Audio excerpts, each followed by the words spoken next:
নমস্কাৰ প্ৰিয় দৰ্শক নিউজ 18 অসম নৰ্থ ইষ্টৰ বিশেষ অনুষ্ঠানটিলৈ আপোনালোকক স্বাগতম জনাইছো মই জয়ন্ত মাধৱ গোস্বামী প্ৰিয় দৰ্শক ইতিমধ্যে হাইস্কুল শিক্ষান্ত পৰীক্ষাৰ ফলাফল ঘোষণা কৰা হ'ল 27 জুনত ফলাফল ঘোষণা কৰা হ'ব এইচএছ চূড়ান্ত পৰীক্ষাৰ গতিকে এনেস্থলত এতিয়া ছাত্ৰ ছাত্ৰীসকলে নিজৰ কেৰিয়াৰ গঢ়াৰ সময় কেৰিয়াৰ কোন দিশত তেওঁলোকে চুজ কৰিব তাকে লৈ যথেষ্ট চিন্তিত হৈ থাকে ছাত্ৰ ছাত্ৰীসকলৰ লগতে অভিভাৱকসকল আৰু বিশেষকৈ ইঞ্জিনিয়াৰিং নে মেডিকেল কোনটো লাইনত তেওঁলোকে কেৰিয়াৰ গঢ়িব তাকে লৈ কিছু আগতীয়াকৈ প্ৰস্তুতি চলোৱা পৰিলক্ষিত হয় ছাত্ৰ ছাত্ৰীসকলক আৰু এই ক্ষেত্ৰত সমানেই উৎকণ্ঠিত হৈ থাকে পিতৃ মাতৃসকল আৰু বিশেষভাৱে ইঞ্জিনিয়াৰিং আৰু মেডিকেলৰ ক্ষেত্ৰত কোচিংৰ বাবে মহানগৰীৰ আগশাৰীৰ এটা প্ৰতিষ্ঠান যিয়ে বিশেষভাৱে সেৱা আগবঢ়াই আহিছে অসম তথা উত্তৰ পূৰ্বাঞ্চলৰ ছাত্ৰ ছাত্ৰীসকলক আৰু সেই বিশেষ প্ৰতিষ্ঠানখনৰ নামেই হ'ল Lalan's coaching classes and Lalan's integrated academy আৰু প্ৰিয় দৰ্শক আজি এই বিষয়তে আমি আলোচনা কৰিম এই প্ৰতিষ্ঠানখনে ইঞ্জিনিয়াৰিং আৰু মেডিকেলৰ কোচিংৰ ক্ষেত্ৰত কেনেকুৱা ধৰণৰ সা সুবিধা প্ৰদান কৰে সেই সন্দৰ্ভত বিস্তৃত ৰূপত আমি আলোচনা কৰিম তাৰ বাবে আমি আমন্ত্ৰণ জনাই আনিছো Lalan's coaching classes and Lalan's integrated একাডেমীৰ chairman and founder Lalan Kumar আপোনাক স্বাগতম জনাইছো লগতে আমাৰ সৈতে আছে Lalan's coaching classes and Lalan's integrated একাডেমীৰ COO অৰ্থাৎ chief operational officer Abinash Choudhury আপোনাক স্বাগতম জনাইছো বিভিন্ন প্ৰশ্ন আছে আমি প্ৰশ্নসমূহ সবিশেষ ৰূপত আলোচনা কৰিম এই প্ৰতিষ্ঠানখনে মেডিকেল আৰু ইঞ্জিনিয়াৰিংৰ কোচিংৰ ক্ষেত্ৰত কি সুবিধা আপোনাক প্ৰদান কৰিব সেই সন্দৰ্ভত আমি বিস্তৃত ৰূপত আলোচনা কৰিম মই অবিনাশ চৌধুৰী প্ৰথমে আপোনাৰ কাষলৈ আহিছো 2013 চনৰ পৰা 9 বছৰীয়া এক যাত্ৰা Lalan's coaching classes and Lalan's integrated একাডেমীৰ আৰু এই 9 বছৰীয়া যাত্ৰাত বহু ছাত্ৰ ছাত্ৰী সফলতাৰে উত্তীৰ্ণ হ'ল মেডিকেল আৰু ইঞ্জিনিয়াৰিংত নাম ভৰ্তি কৰিবলৈ সক্ষম হ'ল বহুতে টপাৰ হ'ল অসম তথা উত্তৰ পূৰ্বাঞ্চলৰ পৰা উত্তীৰ্ণৰ হাৰো যথেষ্ট ঊৰ্ধ্বগামী হৈছে আপোনালোকৰ প্ৰতিষ্ঠানৰ পৰা গতিকে তেনেস্থলত আপোনাৰ পৰা আমি পুনৰ জানিব বিচাৰিম এই বিশেষ শৈক্ষিক প্ৰতিষ্ঠানখনৰ স্পেচিয়েলিটি কি হয় something special about Lalan's coaching classes and Lalan's integrated academy why it is different from others মই পুন প্ৰথমে ongoing JEE examৰ কাৰণে JEE main examৰ কাৰণে যি সকল শিক্ষাৰ্থী অৱতীৰ্ণ হৈছে তেওঁলোকৰ শুভেচ্ছা জ্ঞাপন কৰিব খুজিছো সবৰে ভাল হওক আশা কৰো যে সকলোৱে বহুত ভালকে এক্সামটো দিয়ক সেকেন্ডলি মই যেটো আপুনি কোৱেশ্চনটো সুধিছে হেতু মই এনসাৰটো এই ধৰণে দিব খুজিম অসমত কাৰেন্টলি বহু সংখ্যক শিক্ষা প্ৰতিষ্ঠান আছে যি সকলে ইঞ্জিনিয়াৰিং বা মেডিকেলৰ কাৰণে কোচিং প্ৰদান কৰে বা ইন্টিগ্ৰেটেড একাডেমিক ক্ষেত্ৰতো বহুত আজিকালি এটা ইন্টিগ্ৰেটেড একাডেমিটো বহুতখিনি ফেমাস হৈছে বা মানুহে জানা হৈছে অ্যাৱাৰনেছ এটা আহিছে যে ইন্টিগ্ৰেটেড একাডেমি থ্ৰুদি আপুনি কোচিং আৰু যেটো বোৰ্ডৰ পৰীক্ষা সেই দুটা আপুনি সমানে ভাল কৰিব পাৰে লালন্স কোচিং ক্লাছেছ আৰু লালন্স ইন্টিগ্ৰেটেড একাডেমি কিহৰ কাৰণে অলপমান বেলেগ বা অলপমান আগবাঢ়ি আছে এটো মই কিহৰ কাৰণে ক'ব খুজিম যে এটা ক্লাছত আমি যদি দেখা পাও বৰ বেছি 5% পৰা 10% ষ্টুডেন্টে এনেকুৱা থাকে যিসকল অটোমেটিকলি সুকা হয় তেওঁলোকে ভাল ৰিজাল্ট কৰে তেওঁলোকে ভাল মাৰ্কস আনে গুটেখিনি কৰে আমাৰ লক্ষ্য হেতু নহয় যে অকল 5% বা 10% ষ্টুডেন্টক আমি ভাল ৰিজাল্ট কৰাই পেলাই আমি শান্তিত থাকিম এটো নহয় আমাৰ মেইন চ্যালেঞ্জ হল 60% পোৱা 70% পোৱা 80% পোৱা ষ্টুডেন্টক 95 লৈ কেনেকৈ লৈ যাব পাৰি আৰু যোৱা 9টা বছৰ ধৰি পেলাই আমি এটো কথাত সক্ষম হ'বলৈ পাইছো আমি প্ৰত্যেক বছৰে আমি লিমিটেড ষ্টুডেন্টস ৰাখো আমি এটা ক্লাছৰ ভিতৰতে বহু সংখ্যক ষ্টুডেন্ট না ৰাখো আমি এটা লিমিটেড ষ্টুডেন্টস ৰাখো হি লিমিটেড সংখ্যক ষ্টুডেন্টৰ পৰা অটো আমি প্ৰত্যেক বছৰে মিনিমাম 50% অফ দা ষ্টুডেন্টস আমি গভৰ্নমেন্ট JEE গভৰ্নমেন্ট মেডিকেল বা গভৰ্নমেন্ট ইঞ্জিনিয়াৰিং কলেজত নাম ভৰ্তি কৰাই আইছো আৰু আই ডোন্ট থিংক দ্যাট গুটে অসম নহয় গুটে নৰ্থ ইষ্টৰ ভিতৰতে কোনো এনি আদাৰ ইনষ্টিটিউচনৰ এনে ধৰণৰ সফলতাৰ পাৰ্সেন্টেজ ৰেশিও আছে আৰু আমি এটো কাৰণে বহুতখিনি প্ৰাউড একচুয়ালি যে আমাৰ বহুতখিনি এক্সাম্পল আমি দিব পাৰো আমাৰ ষ্টুডেন্টৰ যে সকলে মেট্ৰিকত বহুত হতাশাত ভুগিছিলে যে তেওঁলোকৰ ৰিজাল্ট ভাল হোৱা নাছিলে তেওঁলোকে 60-70% পাইছিলে তেওঁলোকে ভাবিছিলে যে মই ইঞ্জিনিয়াৰ বনাৰ একো মই কৰিব নোৱাৰিম মই ডক্টৰ হ'ব কেতিয়াও নোৱাৰিম কাৰণ মোৰ লগৰজনে 80-90% পাইছে তেওঁলোকে ডক্টৰ বনিব মইনো কেনেকৈ 60%ত বনিম আজি তেনেকুৱা ষ্টুডেন্টে যায় JMC ডক্টৰ 3rd ইয়াৰ 4th ইয়াৰ পঢ়ি আছে আৰু এইটো ক্ষেত্ৰতে সক্ষমভাৱে আমি আজি এইটো ক'বলৈ ওলাইছো যে আমাৰ ইনষ্টিটিউট লালন্স কোচিং ক্লাছেছ আৰু লালন্স ইন্টিগ্ৰেটেড একাডেমি মেবি সেই কাৰণে আমি এটা ভাল ৰিজাল্ট দি উলিয়াব পাৰিছো কাৰণ প্ৰত্যেকজন ষ্টুডেন্টক আমি ইন্ডিভিজুৱেল কেয়াৰ দিও এজন ষ্টুডেন্টৰ যাতে ক্লাছটোত বাদ পৰি না যায় অকল যাতে মানে ফাৰ্ষ্ট বেঞ্চাৰৰ কাৰণে যাতে ইনষ্টিটিউটখন হৈ নাথাকে আমি সদায় সেইটো লক্ষ্য কৰোঁ আমি প্ৰত্যেকজন ষ্টুডেণ্টকে প্ৰত্যেকজন ফেকাল্টিৰ ফালৰ পৰা ইকুৱেলি ইম্পৰ্টেঞ্চ পায় ৰাইট হয় আমি কথা পাতিম এই 9 বছৰীয়া সাফল্যৰ যাত্ৰা ইতিমধ্যে ক'লে অবিনাশ চৌধুৰীয়ে যে এই 9 বছৰীয়া যাত্ৰাত ৰাষ্ট্ৰীয় পৰ্যায়ৰ যিসমূহ কম্পিটিটিভ এক্সাম এই এক্সামসমূহত অসম তথা উত্তৰ পূৰ্বাঞ্চলৰ ছাত্ৰ ছাত্ৰীসকলে উজ্বলি উঠিবলৈ সক্ষম হৈছে লাलन जी मैं आपके पास आना चाहूंगा स्ट्रेटेजी क्या होगा मतलब जो स्टूडेंट्स जेईई और नीट के लिए जो स्टूडेंट्स है 2022 के लिए what is the strategy for the students of JEE and NEET within a short period of time कैसे वो लोग एक्सेल कर सकते हैं तो देखिए मतलब 2022 का जेईई ऑलरेडी चल रहा है राइट और बहुत लोग का एग्जाम हो गया बहुत लोग का अभी फर्स्ट फेज का एग्जाम चल रहा है मतलब 29 तक है नीट का 17 जुलाई को होने वाला है दोनों एग्जाम बहुत ही चैलेंजिंग टाइम बहुत कम है हाँ टाइम बहुत कम है और हम लास्ट टाइम में हर स्टूडेंट को यही मैसेज देना चाहेंगे कि अपने आप पे विश्वास रखिए आप यदि ऑनेस्टी से पढ़ाई किए हैं और यदि आप पूरा सब चीज अपने आप पे आपको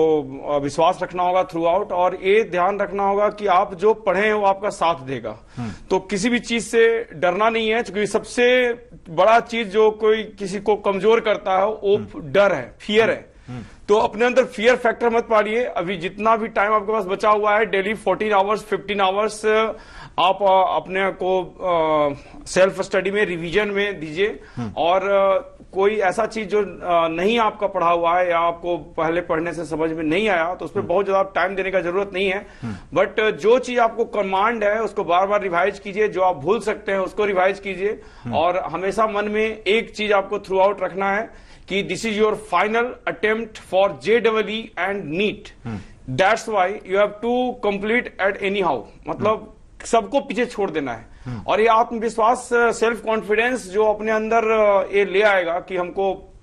कैसे भी इस बार अच्छा कर जाना है वो सारा बाउंड्री क्रॉस कर जाएगा तो अच्छे से मेहनत करते रहिए सब आराम से हो जाएगा कोई बड़ा बात नहीं है बहुत अच्छा सजेशन दिया आप लोगों अपने स्टूडेंट्स को फिर से एक सवाल पूछना चाहूंगा मैं आपको जो क्रेज ऑफ इंजीनियरिंग वो धीरे धीरे डिक्रीजिंग होने को देखने के लिए मिल रहा है ना कि केवल इंडिया में असम में भी ये ऐसा एक सिनेरियो देखने को मिल रहा है तो क्या कहोगे आप लोग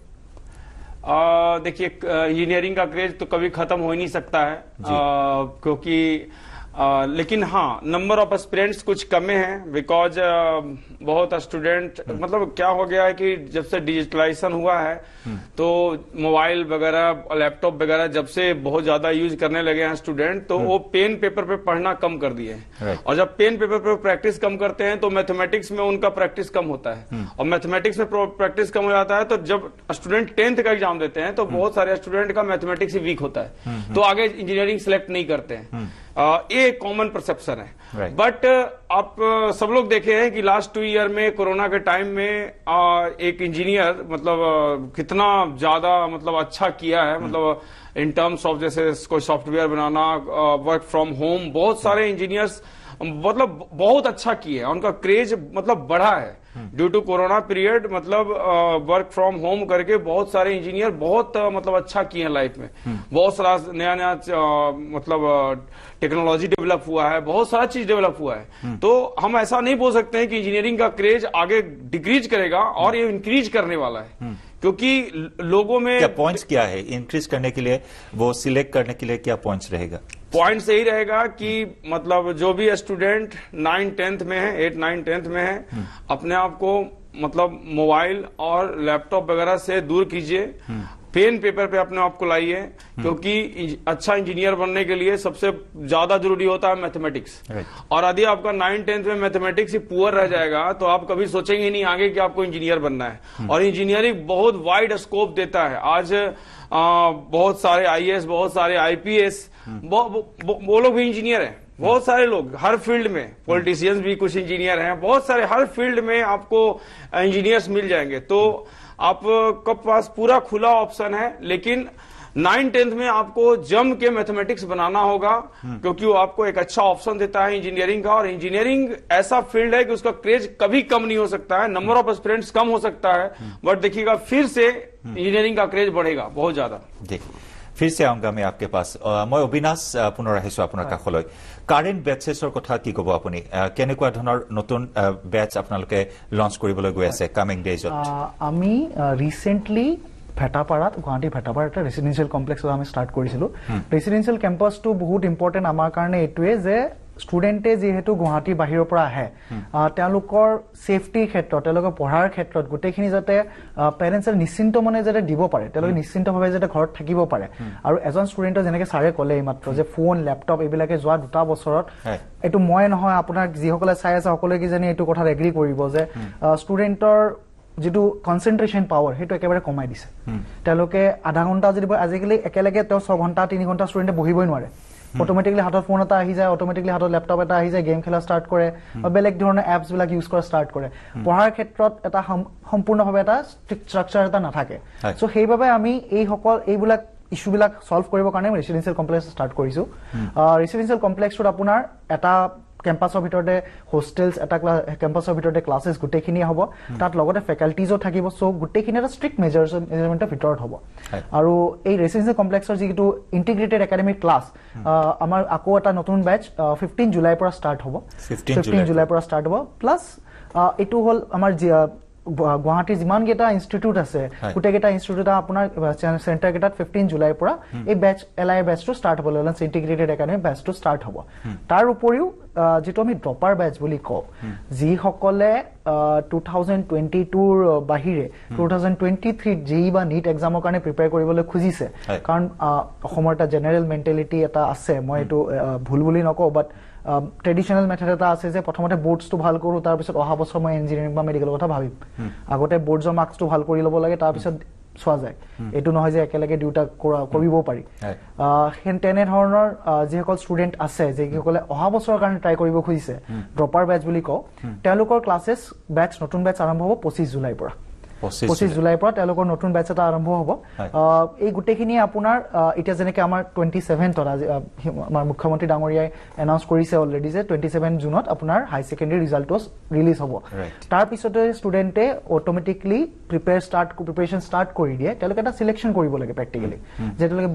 নৰ্মেল ট্ৰেডিশ্যনেল BSc মেথডত যাব নে ইঞ্জিনিয়াৰিং বা মেডিকেলৰ কাৰণে 1 বছৰ ড্ৰপ দিব, এই গোটেইখিনি। চ' আমি সেইটো হিচাপতে বেচখিনি ৰাখিছোঁ, ষ্টুডেণ্টৰ কাৰণে সুবিধা হয়। অৰ্থাৎ কিমান ডিউৰেশ্যনটো কিমান হয় এই বেচ নতুন যিটো বেচ ইন্ট্ৰডিউচ কৰিব আপোনালোকে 15 আৰু 25 জুলাই? চাওক, ইণ্টিগ্ৰেটেড একাডেমিটোতো চাওক, এতিয়া মই ইণ্টিগ্ৰেটেড একাডেমিৰ কথা যদি মই ক'বলৈ যাওঁ, মানুহে এটা পাৰচেপশ্যন এটা আছে, পাৰচেপশ্যন এজ ইন ধাৰণা এটা আছে অসমৰ মানুহৰ বা সকলো ধৰণৰ মানুহৰ থাকিব, এইটো নৰ্মেল কথা এটা, যে এন্ট্ৰেন্সৰ ফালে বেছিকে গুৰুত্ব দিয়া যায়। চবে এটা কথাই ভাবে যে এন্ট্ৰেন্স এক্সামৰ ফালে, যেনেকে JEE হৈ গ'ল, NEET হৈ গ'ল, CE হৈ গ'ল, এইবিলাক এক্সামৰ বিষয়ে বেছিকে গুৰুত্ব দিয়া যায়, বৰ্ডৰটো সিমান এটা গুৰুত্ব দিয়া নাযায়। এইটো ইণ্টিগ্ৰেটেড একাডেমি এটা বদনামে কওঁ সুনামে কওঁ যিটো হ'ব, এটা থাকে নৰ্মেলি এটা পাৰচেপশ্যন এটা আছে। আৰু এইটো বহুত ক্ষেত্ৰত বহুত জাগাত দেখাও পোৱা যায় যে সেনেকুৱা ধৰণৰ চিষ্টেম এটা হয়, যে বেছিকে ফিজিক্স কেমেষ্ট্ৰি মেথছ বা ফিজিক্স কেমেষ্ট্ৰি বায়'লজি এন্ট্ৰেন্সৰ ফালে বেছিকে গুৰুত্ব দি পেলাই বৰ্ডৰ ফালে অলপমান কমজোৰ হৈ যায়। আৰু সেইকাৰণে মানুহে নৰ্মেল ট্ৰেডিশ্যনেল মেথডত গৈ পেলাই এবছৰ লগা হ'লে ড্ৰপ দি পেলাই অহা বছৰৰ কাৰণে ট্ৰাই কৰিবলৈ চেষ্টা কৰে। মই এটা কথা ক'বলৈ বিচাৰিছোঁ যে লৰেন্স ইণ্টিগ্ৰেটেড একাডেমি আমি যেতিয়াৰ পৰা ষ্টাৰ্ট কৰিছোঁ, আমাৰ সদায় এটাই এডভান্টেজ এটা আছে যে আমি সদায় 50% মানে ইম্পৰ্টেঞ্চ বৰ্ডতো দিয়াই যায়। কাৰণ এটা ক্লাছৰ পৰা যদি আমি 50টা ষ্টুডেণ্টক যদি আমি সক্ষমভাৱে ইঞ্জিনিয়াৰিং বা মেডিকেল কলেজত চিট দিয়াব পাৰিছোঁ, এইটো নহয় যে বাকী 50টা কি হ'ব, বাকী 50টাতো ক'ৰবাততো যাব লাগিব, তেওঁলোকেতো আগবাঢ়িব লাগিব। তেওঁলোকে BSc যদি এডমিশ্যন লয় আজি, তেওঁলোকৰ পাৰ্চেণ্টেজটো বহুতখিনি ইম্পৰ্টেণ্ট হ'ব। তেওঁলোকে যিকোনো এখন ইউনিভাৰ্চিটিত এডমিশ্যন ল'ব যায়, এডমিশ্যন প্ৰচেচিয়ৰত এতিয়াতো CUEটো আৰম্ভ হৈ গ'ল, আমাৰ যিটো কমন এণ্ট্ৰেন্স টেষ্টটো হয়তো আৰম্ভ হৈ গ'ল। তো হাই ছেকেণ্ডেৰী পাৰ্চেণ্টেজটো বহুতখিনি ইম্পৰ্টেণ্ট। আৰু সেইবাবে আমি নট অনলি এণ্ট্ৰেন্স বাট বৰ্ডৰ ক্ষেত্ৰতো আমি সমানভাৱে গুৰুত্ব দিয়া যাওঁ। আৰু সেইটো ফলতে আমাৰ বৰ্ডৰ পাৰ্চেণ্টেজৰ ফালৰ পৰাও আৰু এণ্ট্ৰেন্সৰ পাৰ্চেণ্টেজৰ ফালৰ পৰাও গোটেইখিনি সমানে ভাল হয়। আপুনি যিটো কথা সুধিছে যে কিমান ডিউৰেশ্যনৰ হ'ব, ইণ্টিগ্ৰেটেড একাডেমি অবভিয়াছলি 2 বছৰৰ কাৰণে হয়, বৰ্ডৰ যিটো হাই ছেকেণ্ডেৰী পঢ়া 11-12 সমানে হয়, ড্ৰপাৰটো 1 বছৰৰ হয়, যিটো নেক্সট ইয়াৰৰ ইকুৱেলি দুইটা পেৰেলেলি একেলগে যাব, যাতে কোনো ষ্টুডেণ্টে এনেকুৱা, কাৰণ এবছৰ ড্ৰপ দিয়া ল'লে আপোনাৰ টাইমৰ এটা গ'লে এবছৰ এটা ৱেষ্ট হ'ল প্লাছ যিজন ষ্টুডেণ্টে ইঞ্জিনিয়াৰিং কৰি উঠি 22 বছৰ বয়সত যদি তেওঁ এটা চাকৰি এটা পাব লাগিছিলে তেওঁ 23 বছৰ 24 বছৰ বয়সত পাব automatically in there career graph at the and of the day তেওঁলোকক যিকোনো ষ্টুডেণ্টক আজি কি লাগে তেওঁলোকক ৰেচপেক্ট লাগে আৰু তেওঁলোকে ছাকচেছফুল হ'ব বিচাৰে অট'মেটিকলি কেৰিয়াৰ গ্ৰাফত তেওঁলোকে এক বছৰ পিছ পৰি যায় আৰু সেইবাবে ইণ্টিগ্ৰেটেড একাডেমি বহুতখিনি ফলপ্ৰসূ যে একেলগে আপোনাৰ বৰ্ডৰ লগতে এনেকুৱা নহয় যে বৰ্ডটো পিছপৰা বৰ্ডৰ লগতে এণ্ট্ৰেন্সৰ প্ৰিপাৰেশ্যন কৰোৱা যায় ৰাইট ইতিমধ্যে অবিনাশ আপুনি আৰম্ভণিতে কৈছিল যে 60% পোৱা এগৰাকী ষ্টুডেণ্টক কেনেদৰে ইকুৱেলি আগবঢ়াই লৈ যাব পাৰি 90% পোৱা ষ্টুডেণ্টজনৰ সমানকৈ কেনেদৰে একেলগে আগুৱাই লৈ যাব পাৰি আপোনালোকৰ সেইটোৱে হ'ল মূল টাৰ্গেট মূল লক্ষ্য মই একেটাই প্ৰশ্ন লালনজী আপোনাক সুধিব বিচাৰিম how a below average student can think about a big aim what is the internal motivation is required কি ক'ব আপুনি देखिए बहुत बड़ा क्वेश्चन है और आज के मैक्सिमम गार्जियंस हों चाहे स्टूडेंट हों सबके सामने सबसे बड़ा क्वेश्चन यही है कि मेरा तो स्कूल में बहुत अच्छा परफॉर्मेंस नहीं था हम कैसे आगे का सोचे हम तो उतना अच्छा स्टूडेंट नहीं थे क्लास में टॉप 10 में भी नहीं थे तो बहुत स्टूडेंट अपने आप को इसी चीज से अलग कर लेते हैं डिमोटिवेट कर लेते हैं एक्चुअली हम लोग पढ़ाने वाले हैं और हम लोग जानते हैं कि कोई भी स्टूडेंट खराब नहीं होता है उसका इन्वायरमेंट आसपास का इन्वायरमेंट उसका मोटिवेशन उसको आप कैसे गाइड कर रहे हैं कैसे उसको क्या क्या बात बोल रहे हैं कैसे उसको पढ़ाने का तरीका बता रहे हैं कैसे उसको सेल्फ स्टडी करना है ये सब चीजें यदि बताते हैं तो एक मतलब जो अपने आप को कोई बिलो एवरेज होता नहीं है जो बिलो एवरेज स्टूडेंट भी है वो भी अच्छा हो जाएगा तो इसके लिए स्टूडेंट को एक अपना गोल फिक्स करना चाहिए मेरे बहुत सारे हम अपने प्रिपरेशन टाइम में हम भी आईआईटी क्वालिफाई किए थे तो अपने प्रिपरेशन टाइम में देखे थे कि बहुत सारे ऐसे ऐसे स्टूडेंट मतलब बिहार यूपी राजस्थान से मतलब ऐसे ऐसे स्टूडेंट थे जिनका मार्क्स 61% है 10th में 55% है वो भी आईआईटी क्वालिफाई किए लेकिन मतलब उनके अंदर एक आत्मविश्वास था कि हमको करना ही है हम लोग यहाँ पे मतलब बहुत सारा चीज देखते हैं कि यहाँ कुछ स्टूडेंट पहले ही डिसाइड कर लेते हैं कि मेरा मार्क्स 70% आया हम अब मेरे लाइफ में किसी लायक नहीं बचे अब मेरा लाइफ खत्म हो गया तो हम ऐसे स्टूडेंट्स को उनके कंसर्न गार्जियन जो हैं हम उनको बोलना चाहेंगे कि अपने बच्चे पे विश्वास कीजिए अपने स्टूडेंट पे विश्वास कीजिए उनको मौका दीजिए उनको सही इन्वायरमेंट दीजिए और आप जैसा घर में करते हैं जैसे आपको खुद पे कंट्रोल नहीं है आप दिन भर खुद मोबाइल यूज करते हैं दिन भर आप फोन पे लगे रहते हैं तो आपके बच्चे भी वही सीखेंगे कि जब मेरे पेरेंट्स ऐसे कर रहे हैं तो हम भी वही करेंगे क्योंकि इन्वायरमेंट का बहुत बड़ा फैक्टर होता है तो कोई चीज भी मेरे बहुत सारे स्टूडेंट जो मतलब आईआईटी में गए एनआईटी में गए हम उनके पेरेंट्स को देखते थे वो लोग खुद मतलब इतना डेडिकेशन रखते थे उनका बच्चा 3 बजे रात तक पढ़ता था तो मेरा स्टूडेंट सब बताता था कि सर मेरी मम्मी भी जगी रहती है मेरे साथ 3 बजे तक जगी रहती है मतलब ये त्याग करना पड़ता है सेक्रीफाइस करना पड़ता है मैक्सिमम पेरेंट्स गार्जियन तो मतलब बच्चों को छोड़ देते हैं जो करना है करो मतलब नहीं है तो बच्चे भी उसे ही अपने आप को मिसगाइड कर लेते हैं आज का जमाना में सबसे इंपॉर्टेंट चीज हो गया है कोई भी स्टूडेंट कहीं भी रहे उसका पढ़ाई यदि नहीं हो रहा है तो हम सबसे बड़ा फैक्टर मानते हैं डेविएशन वो डेविएट हो गया है पढ़ने का दिखावा बस कर रहा है आप उसको बहुत बड़ा कोचिंग में 4 लाख 5 लाख रुपया देके पैसा देके एडमिशन करवा दिए लेकिन वो बस दिखावा कर रहा है वो पढ़ नहीं रहा है लेकिन यदि आप उसमें एक लगन डेडिकेशन जो वर्ड है डेडिकेशन आप जगा दिए कि बच्चे तुमको क्यों पढ़ना है क्यों अच्छा करना है तो आप उसको कहीं भी रख दीजिएगा गांव में भी एक सिंपल सा रूम में रख दीजिएगा वो भी बच्चा पढ़ के अच्छा कर जाएगा और वही चीज हम देखते हैं तो हम अपने बच्चे सारे बच्चों को सिखाते हैं सारे स्टूडेंट को सिखाते हैं कि दिखावा करने का कोई जरूरत नहीं है एकदम जहां भी बैठो घर में बैठो तो वहां भी अपने आप को मानो कि पढ़ाई करना है कोचिंग में आओ स्कूल में आओ तो वहां भी तुमको पढ़ाई करना है every place is a study place for you हर एक जगह तुम्हारे लिए पढ़ाई का जगह है बस में भी बैठो तो वहां भी तुमको पढ़ाई के बारे में सोचना है तो ऐसे यदि बिलो एवरेज स्टूडेंट को भी सिखाया जाए तो वो भी टॉप का परफॉर्मेंस देगा थोड़ा देर लगेगा क्योंकि वो पहले मेहनत नहीं किया था लेकिन वो जरूर चमकेगा और we have proved it Assam के ही बहुत सारे स्टूडेंट, ऐसे ऐसे स्टूडेंट जिनको अपने आप पे थोड़ा विश्वास नहीं था, हम ऑर्गेनिक का रिएक्शन बताते थे वो डर जाते थे, उनको पसीना आने लगता था, वो सब स्टूडेंट आज बढ़िया बढ़िया जगह पे जॉब कर रहा है और आके सलाम ठोकता है कि सर आप जब बता दिए थे, अभी आज इंजीनियरिंग भी हो गया, जॉब भी कर रहे हैं, मेडिकल कॉलेज में भी ये हो गया। तो बच्चों को मतलब ऐसा